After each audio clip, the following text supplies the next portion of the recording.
امام علی علیہ السلام کا نہج البلاغہ میں مکتوب نمبر 31 بنام حسن بن علی علیہ السلام، ایک باپ کا اپنے بیٹے کو پیغام۔ بہت قیمتی باتیں، اس کا کچھ حصہ۔ برتن کے اندر کی چیز کی حفاظت برتن کا منہ باندھنے سے ہوتی ہے، بنسبت اس چیز کی طلب کہ جو دوسرے کے ہاتھ میں ہو۔ تمہارا اس چیز کو سنبھال کر رکھنا جو تمہارے ہاتھ میں ہے مجھے زیادہ پسند ہے۔ نا امیدی کی تلخی لوگوں کا دست نگر ہونے سے بہتر ہے، ہاتھ کی کمائی اور پارسائی کا ساتھ مالداری اور بدکاری کے ساتھ سے بہتر ہے۔ ہر شخص اپنے راز کا بہتر محافظ ہے۔ بس اوقات کوشش کرنے والا فائدے کے بجائے نقصان کا سامنا کرتا ہے۔ جو زیادہ باتیں کرتا ہے وہی تباہی بکنے لگتا ہے، اور جو سوچ بچار کرتا ہے حقیقت تک پہنچ جاتا ہے۔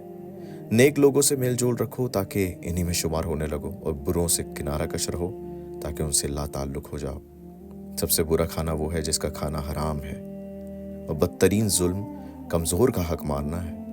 جب بیجا نرمی کا نتیجہ سختی ہو تو سختی ہی نرمی ہے۔ کبھی کبھی دوا بیماری اور بیماری بھی دوا بن جاتی ہے، اور کبھی بد اندیش بھی خیر خواہی کر گزرتا ہے، مگر جسے خیر خواہ بنایا ہوتا ہے وہ دھوکہ دے جاتا ہے۔ اور خبردار آرزوؤں کا سہارا نہ لینا، کیونکہ وہ تو فقط احمقوں کی جنت ہوتی ہے۔ عقل مندی تجربوں کا محفوظ رکھنا ہے، اور بہترین تجربہ وہ ہے جو نصیحت آموز ہو۔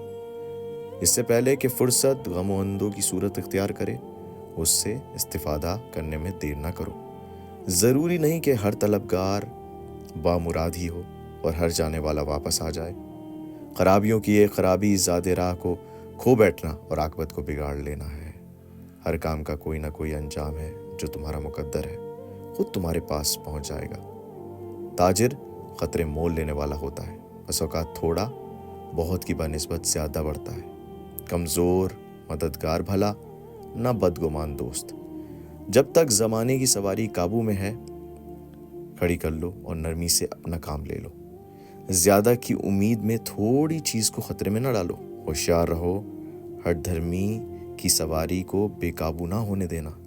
جب بھائی دوستی کا رشتہ توڑنے لگے تو خود جوڑنے پر آمادہ ہو جاؤ، اور جب وہ روگردانی کرنے لگے تو تم پر مہربانی سے گلے لگانے کے لیے تیار ہو جاؤ۔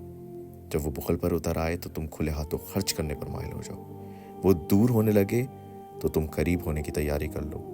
اس کی سختی کے وقت نرمی، اور اس کے ارتکاب جرم کے وقت عذر خواہی سے دریغ نہ کرو، یہاں تک کہ گویا تم اس کے غلام اور وہ تمہارا ولی نعمت ہو جائے۔ مگر خیال رکھنا کہ یہ برتاؤ بے محل نہ ہونے پائے، یا ایسا نہ ہو کہ تم کسی کو کبھی دوست نہ بناؤ، ورنہ دوست کے دشمن بن جاؤ گے۔ اپنے دوست بھائی کی بے لا خیر خواہی کرو، چاہے تمہاری بات اسے اچھی لگے یا بری۔ غصے کا کڑوا گھونٹ پی جاؤ، کیونکہ میں نے کسی گھونٹ کو ضرور انجام اس سے شیریں تر اور نتیجے اس سے لذیذ تر نہیں پایا۔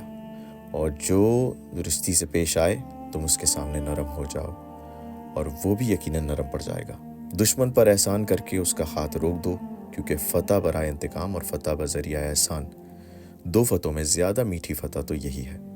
اگر تم اپنے دوست بھائی سے تعلقات توڑنا چاہو تو ایسا کرنے سے پہلے اس کے لیے اپنے دل میں اتنی جگہ ضرور رہنے دو کہ اگر کسی دن وہ بہتر سمجھے تو اس کے رجوع کرنے کے لیے تمہارے دل میں گنجائش ہو۔